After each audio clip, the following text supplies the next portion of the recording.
कधीही लपून राहत नाही, कितीही प्रयत्न केला तरीही। कायद्यापासून गुन्हेगार वाचू शकणार नाही, कितीही चॅप्टर असलं तरीही। गुन्हेगारांच्या ती पडतील बेड्या, फक्त तुम्ही राहा सावध। प्रत्येक क्षणी क्राईम टाइम, गुन्ह्यांचा पर्दाफाश।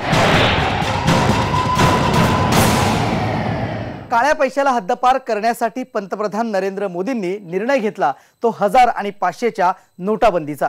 या निर्णयानंतर सगळ्यांनाच धक्का बसला, मात्र याचा मोठा हादरा बसला तो पाकिस्तानमध्ये बसलेल्या अंडरवर्ल्ड डॉन दाऊद इब्राहिमला। काळ्या पैशाच्या जोरावर दहशतवादी कारवाई करणाऱ्या दाऊदच्या साम्राज्याला इथं मोठी खिंड पडली आहे। खंडणी, अंमली पदार्थ तस्करी, सुपारी किलिंग मधून जमवलेल्या काळ्या नोटांचे लावलेले ढीग आता फक्त रद्दी म्हणूनच उरलेत आणि भारतीय चलनाच्या बनावट नोटा बनवणाऱ्या दाऊदच्या काळ्या व्यवहाराला खीळ बसली आहे। पाहूया दाऊद इब्राहिमची ही चलनकोंडी। मैं जानता हूं मैंने कैसे कैसी ताकतों से लड़ाई मोल ली है। मैं जानता हूं कैसे कैसे लोग मेरे खिलाफ हो जाएंगे। मैं जानता हूं 70 साल का उनका मैं लूट रहा हूं, मुझे जिंदा नहीं छोड़ेंगे, मुझे बर्बाद करके रहेंगे। उनको जो करना है करें। मोदींना कुणाची भीती? कोण आहेत पंतप्रधानांचे दुश्मन? नोटबंदीच्या निर्णयानं कोण हादरलं? बँकेबाहेर, एटीएम बाहेर लांबच लांब रांगा।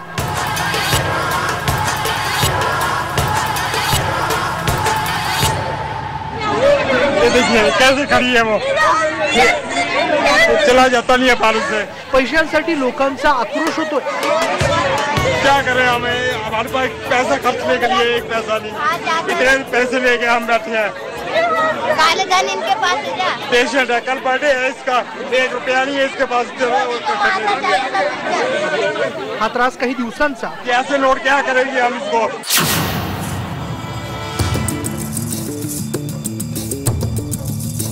पण यामुळे अंडरवर्ल्ड मध्ये हाहाकार उडाला। पंतप्रधान नरेंद्र मोदींच्या या निर्णयाचा फटका अंडरवर्ल्ड डॉन दाऊद इब्राहिमलाही बसला।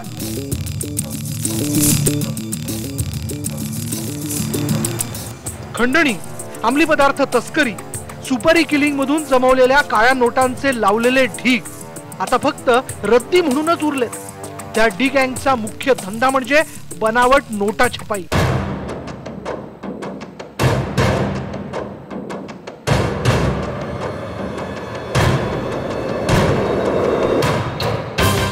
देशात नोटबंदीचा निर्णय मोदींनी घेतला आणि 70 वर्षांपासून जमवलेला काळा पैसा मातीमोल झाला।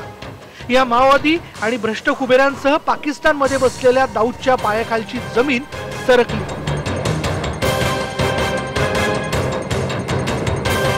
ज्या काळ्या पैशाच्या जोरावर दाऊद त्यांचं काळं साम्राज्य चालवत होता, त्या साम्राज्याचा एक एक बुरुज आता कोसळू लागला।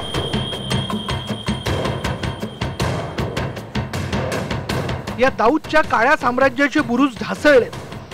ज्या प्रकारचा काळा पैसा किंवा ज्याला आपण खंडणी म्हणतो अशा प्रकारचा असेल किंवा फेक करन्सी जी कदाचित दुसऱ्या एखाद्या आपल्या शत्रू राष्ट्राने निर्माण केलेली असेल, त्याच्यामुळे आज दहशतवाद ह्याला जे मिळणारं मुख्य अर्थसहाय्य होतं याच्यावरती अत्यंत प्रभावी असा हा परिणाम होणार आहे।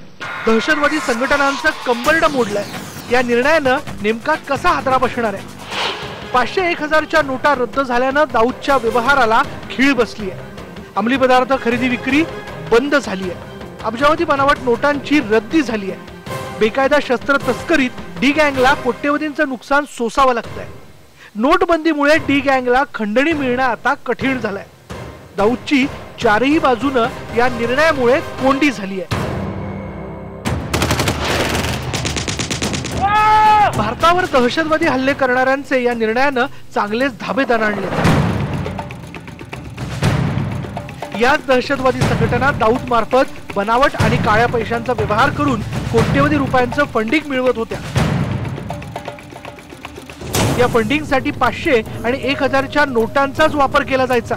त्यामुळे दहशतवाद्यांची चांगलीच कोंडी झाली। त्यांचे सगळे काळे व्यवहार ठप्प झाले। थोडक्यात काय तर ते रस्त्यावरती आले।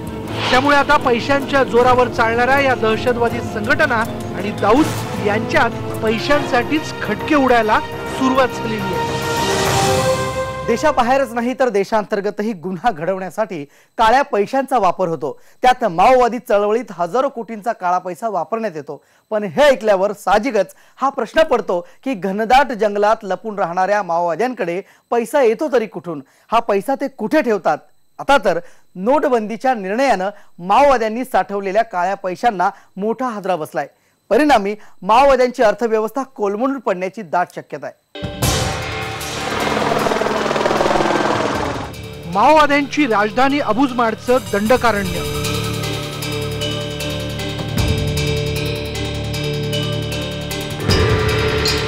या जंगलात माओवाद्यांनी आपलं साम्राज्य पसरवलंय। गडचिरोली गोंदिया जिल्ह्यासह छत्तीसगड, ओरिसा, झारखंड, आंध्र प्रदेश आणि तेलंगणाचा हा माओवादी भाग। माओवाद्यांच्या आर्थिक बाजूचा आधारस्तंभ या जंगलात उभा आहे। माओवाद्यांचं हे स्वतःचं सरकार सांभाळण्यासाठी त्यांना पैशांचा डोंगर उभा करावा लागतो। हा डोलारा चालवण्यासाठी पैसा येतो कुठून आणि हे त्याचं करतात काय, असा प्रश्न आपल्याला पडणं साहजिकच आहे। एका वर्षात देशभरात माओवाद्यांची रक्कम जमा होते ती कोटींच्या घरात।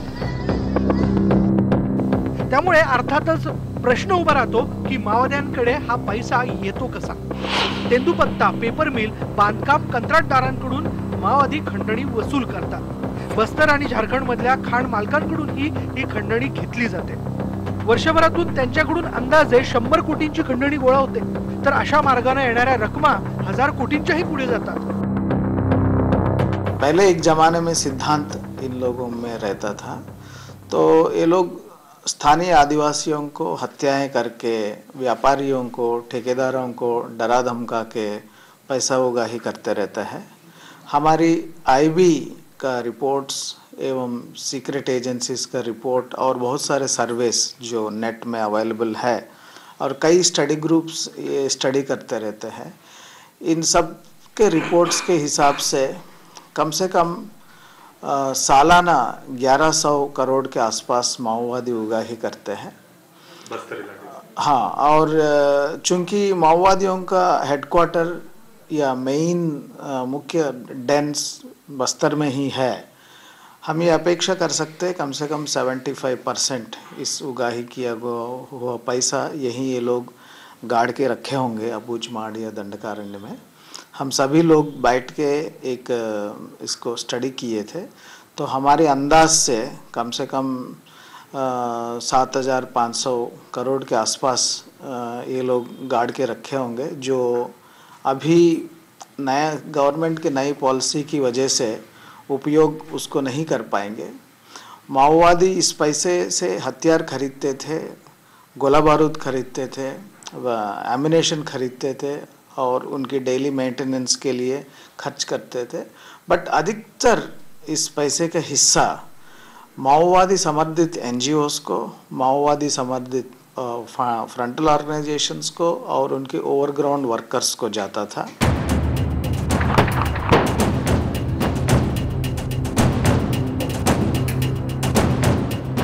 आता कोट्यवधींपेक्षा अधिक असलेली ही रक्कम माओवादी ठेवतात तरी कुठे, असा प्रश्न सगळ्यांना पडला असेल। गुप्तचर यंत्रणांसह पोलिसांना वेळोवेळी या काळ्या पैशांची माहिती मिळाली असल्याचं सांगण्यात येत आहे। तर पहा कशी लपवतात ही कोट्यवधींची रक्कम। माओवादी दंडकारण्यामध्ये खड्डा करून ही रोकड डंप करतात। नंतर 25 लाख ते 50 कोटी पर्यंतची रोकड एका प्लास्टिकच्या पिशवीत गुंडाळली जाते आणि ती पिशवी स्टीलच्या डब्यात टाकून ओळखता येईल अशा ठिकाणी 5 ते 10 फूट खोल गाडली जाते। दंडकारण्य हा जो भाग आहे की ज्याला माओवाद किंवा नक्षलवाद असं समजलं जातं, तर ह्या माओवादी जे होते ते ह्यांच्याकडून देखील आज जी राज्य होती, मग कदाचित गडचिरोलीचा काही भाग असेल, कदाचित छत्तीसगडचा असेल, कदाचित आंध्र प्रदेशचा असेल किंवा आणखीन काही अन्य राज्य असतील, तर ह्या ठिकाणी देखील त्यांनी जवळजवळ काही शेकडा कोटी, म्हणजे ते 200 कोटी होते का 300 कोटी होते ते काही सांगता येणार नाही, परंतु इतक्या मोठ्या प्रमाणामध्ये अनेक कंपन्या असतील, अनेक उद्योग असतील, त्यांच्याकडून जो खंडणीमार्फत घेतलेला पैसा होता हा ह्या जंगलामध्ये त्यांना लागणारी औषधं, त्यांना लागणारी इतर सुविधा, त्यांना लागणाऱ्या आर्म्स ॲम्युनिशन ह्याच्यासाठी अनेक ठिकाणी पुरून ठेवलेला होता. तर त्याच्यावरती देखील फार मोठ्या प्रमाणामध्ये या कारवाईमुळे प्रभाव पडलेला येणाऱ्या काळामध्ये दिसणार आहे. अबुझमाड़ जो छत्तीसगढ़ का बहुत बड़ा नक्सली केंद्र है, इस अबुझमाड़ के जंगल में जहाँ तक हमारा अंदाज है करीबन 7,000 से 8,000 करोड़ रुपया वहाँ पर छिपाया हुआ है. नक्सली जब जब ज़रूरत पड़ती है, हथियारों की खरीदी करनी होती है या दवाइयाँ खरीदनी होती है या उनके लिए जो भी असला बारूद लेना होता है, उसके लिए ये पैसा निकालते हैं और खर्चा करते हैं. अब इस फैसले के बाद ये माना जा रहा है कि अकेले छत्तीसगढ़ में ही जो सालाना 1,500 करोड़ रुपए की उगाही की जाती थी, धन की उगाही की जाती थी, जो जंगलों में छिपा हुआ है, वो पैसा इस फैसले के बाद से पूरी तरह से नक्सलियों के काम नहीं आएगा. मतलब कहीं ना कहीं नक्सली आंदोलन को इससे बहुत बड़ी चोट लगने वाली है. त्यामुळे आता वर्षानुवर्ष मातीखाली गाडलेले कोट्यवधी रुपये मातीमोल होतील असंच वाटायला लागलंय. पण इतक्या मोठ्या रकमेची माती होऊ नये यासाठी माओवादी नेत्यांची धडपड सुरू आहे. यामध्ये 500,000च्या नोटा आहेत. त्यामुळे माओवाद्यांच्या आर्थिक चकमकीकडेही पोलिसांचं आणि गुप्तचर यंत्रणांची नजर आहे. मात्र काळा पैसा कोणकोणत्या कोपऱ्यात लपलाय हे पाहून सगळ्यांनाच आश्चर्य वाटतंय. महेश तिवारी, IBN लोकमत, गडचिरोली. दहशतवादी घटना घडवण्यासाठी काळ्या पैशाचा मोठा वापर होतो, पण हाच पैसा बॉलिवूडमध्येही वापरला जातो. नेमकं काय आहे बॉलिवूडचं गोड बंगाल, आपण पाहणार आहोत एका ब्रेक नंतर. तुम्ही कुठे जाऊ नका, पाहत राहा क्राईम टाइम, गुन्ह्यांचा पर्दाफाश.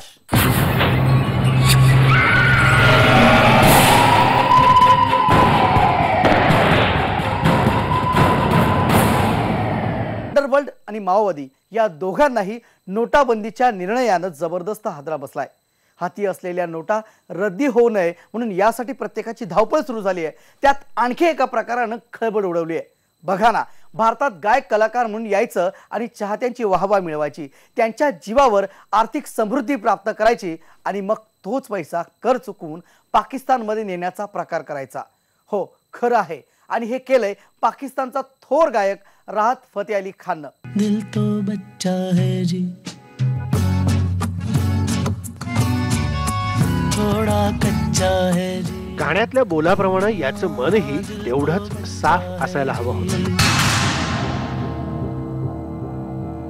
आज आम्ही तुम्हाला एक गाणं गाणाऱ्या मनाचा काळेपणा आणि त्याच्या काळ्या कारभाराबाबत सांगणार आहोत. हे गाणं जेवढं मनाला भिडतं तेवढीच त्याची दगलबाजी मोठी आहे. राहत फतेह अली खान, पाकिस्तानचा सर्वात मोठा गायक. 1.5 दशकात बॉलिवूडच्या अनेक चित्रपटांमधील सुपरहिट गाणी राहत फतेह अली खान यानं गायली. चित्रपटातली गाणी असो की स्टेज शो, कव्वालीची मैफल असो की लग्नाची संगीत संध्या, पैसा कमवायचा प्रत्येक मार्ग या राहत फतेह अली खानला माहिती आहे. राहतचा एक कारनामा आमच्या जवळही आहे. भारतात राहत फतेह अली खानच्या कार्यक्रमाची सुपारी घेण्याचं काम मन्नू कोहली आणि राकेश गुप्ता यांची कंपनी करते. अब तो बड़ी मुश्किल से राहत से ली, राहत साहब से बात हो गई. हाँ, बात हो गई थी उससे. तो वो तो कह ही रहा था कि भाईजान आपसे क्या दिक्कत है, आपको तो कोई दिक्कत ही नहीं है. तो अब प्रॉब्लम सिर्फ ये है कि हमें वीजा भी तो मिलाना है उसका. हे गुप्ता महाशय आम्हाला सांगतात की 17 डिसेंबरला राहत जवळ कार्यक्रमासाठी वेळ आहे आणि लग्नाच्या संगीत संध्येसाठी राहत भारतात यायला तयार आहे. अडचण विसाची आहे, पण टेन्शन घेऊ नका, भारतातल्या उच्चायुक्तालयात त्यांची पक्की सेटिंग आहे. अब ये है कि राहत का हमने उसने तो हाँ कर दी. अब हम मेसी से बात कर रहे हैं. अच्छा, जो हाई कमिश्नर है उसने तो मना कर दिया. अच्छा, मैं पहले आपको बता दूं, उसने मना कर दिया. तो ठीक है, उसके बाद दोबारा से जब उससे बात करी, क्योंकि हमारे तो रिलेशनशिप है उनसे, तो उन्होंने कहा बात कर लो डिप्टी हाई कमिश्नर से. ओके, ये जो इशू करते हैं अच्छा, इसका दोस्त है. अच्छा, बात करी, उसने कहा मुझे पता कर लेने दो कि है क्या इशू. ठीक है, और एक ये चेक कर लेने दो मिनिस्ट्री ऑफ होम अफेयर्स ने मना तो नहीं किया हुआ, एक्सटर्नल अफेयर्स ने मना नहीं किया हुआ. सुपारी जवळपास पक्की झाली होती. राहत यांच्याकडे वेळही होता, व्हिसाची सेटिंग ही झाली होती. प्रश्न होता पैशांचा. गायक मोठा होता, मग पैसेही तसेच मागणार होता आणि झालंही तसंच. रेट तो 65 है ही है, 65 लाख. वो शादी कम करता ही नहीं इससे. ठीक है. अच्छा, इसके अंदर हमें भी कुछ नहीं देगा वो, मैं पहले ये बता दूं आपको बात. हमें नहीं कुछ देता हूं इसमें, ये उसका रेट है. म्हणजे 2 तास गाण्याचे राहत 65 लाख रुपये घेणार होता. आता हे पैसे कसे घेणार असा प्रश्न होता. किती ब्लॅक आणि किती व्हाईट अशी वर्गवारी होणार होती. राहत साहब का अगर होता है एग्रीमेंट तो उसका कितने में हो जाएगा सर? 25-30 लाख में कर लेंगे और क्या है. ज्यादा हो जाएगा सर ये तो. 65 लाख अमाउंट भी तो मोटा है. नहीं, 20-25 लाख का कर लेंगे ना इस पे. 20 लाख तक. 20 लाख मतलब जेन्युइन शो कर देंगे. हाँ, कॉन्ट्रैक्ट में. अच्छा भाई, मुझे देखना पड़ता है ना सारा उसका, यहाँ से वहाँ देखो. और कोई कंट्री हो तो आसान है, लेकिन अगर कहीं और करना होता है तो फिर बहुत इतनी ज्यादा मुश्किल होती है ना इस देश के. मतलब अगर कोई और कंट्री हो कोई प्रॉब्लम नहीं होती, क्योंकि ये पाकिस्तान है, यहाँ पैसा भेजना भी मुश्किल काम है. राकेश गुप्तानी 65 लाखांपैकी 23 लाख व्हाईट म्हणजेच चेक किंवा डीडीनं आणि बाकी पैसा ब्लॅकनी घेणार असल्याचं सांगितलं. म्हणजे 42 लाख रुपये सरकारशी लपवून द्यायचे होते. तो राज साहब फिर 20 लाख तक का मतलब अब एग्रीमेंट में हो जाएगा विद टैक्स हमारा. हाँ, विद प्लस टैक्स. उसके अलावा टैक्स. 23 लाख मतलब 23 लाख होगा. म्हणजे गेल्या काही वर्षात राहतचा ना आवाज बदलला ना त्याची आदत बदलली. 5 वर्षांपूर्वी याच राहतला दिल्ली एअरपोर्टवर रोकडसह पकडण्यात आलं होतं. तरीही त्याची सवय काही बदलली नाही. अब ये गलती नहीं करेंगे ना कैश लेके निकल जाए. तो पहले भी मना किया था इनको. था ये मुझे पता था कि लेके जाते थे, मैंने इनको 100 बार मना किया था. लेकिन वो आदमी को कॉन्फिडेंस इतना होता है ना. मुझे एक दिन ड्रिंक कर रहे थे शाम को, इससे बात हो रही थी, तो मैंने कहा यार मत ले जाकर. मैंने कहा तुम टंग जाओ. टॅक्स चोरी करण्यासाठी त्याच्याकडे एक शक्कलही होती. 42 लाख रुपये तो त्याच्या संस्थेसाठी दान म्हणून घेणार होता.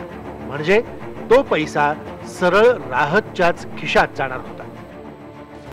जो मैं रास्ता बता रहा था कि अगर आपके पास कंपनी में पैसे हैं तो उसके अंदर आपने CSR एज डोनेशन मेरे को दे दी हमारी एनजीओ को. ठीक है. वो 80G इनकम टैक्स एग्जम्पशन भी है इसमें. तो जो कंपनी को टैक्स लगता है उसमें एग्जम्पशन भी मिल गई. ठीक है. ओके. आपकी कंपनी को जो टैक्स हाँ. तो जो अमाउंट आप हमें दे रहे हो उस पर टैक्स की एग्जम्पशन भी मिल गई. चेक से चेक की पेमेंट भी हो गई. शादी से उसका कोई ताल्लुक ही नहीं है. 2 अलग अलग चीजें. शादी अलग है, ये अलग चीज है. जिससे काम कर रहे हैं वो इसमें है ही नहीं कोई. दूसरी हमारी एनजीओ है. वाह राहत साहेब, म्हणजे चोरी व्हावी आणि या कानाचं त्या कानाला कळूही नये. जर असे धोकेबाज पाहुणे असले तर देशाला शत्रूंची गरज कशाला असा सवाल उपस्थित होतोय. Bureau report, IBN Lokmat. Crime time या लोकप्रिय कार्यक्रमातून आम्ही गुन्ह्यांचं किंवा गुन्हेगारांचं उदात्तीकरण करत नाही, तर अशा गुन्ह्यांपासून आपल्याला सावध करण्याचा आमचा हा उद्देश आहे. कारण आपण जिथं असतो तिथं आजूबाजूलाच गुन्हा वावरत असतो. ऐन मोका साधून गुन्हा घडत असतो. म्हणून काही आढळलं संशयास्पद, पोलिसांना कळवा बिनदिक्कत. आजच्या भागात इथेच थांबतोय. सावध रहा प्रत्येक क्षणी. पाहत रहा क्राईम टाइम, गुन्ह्यांचा पर्दाफाश.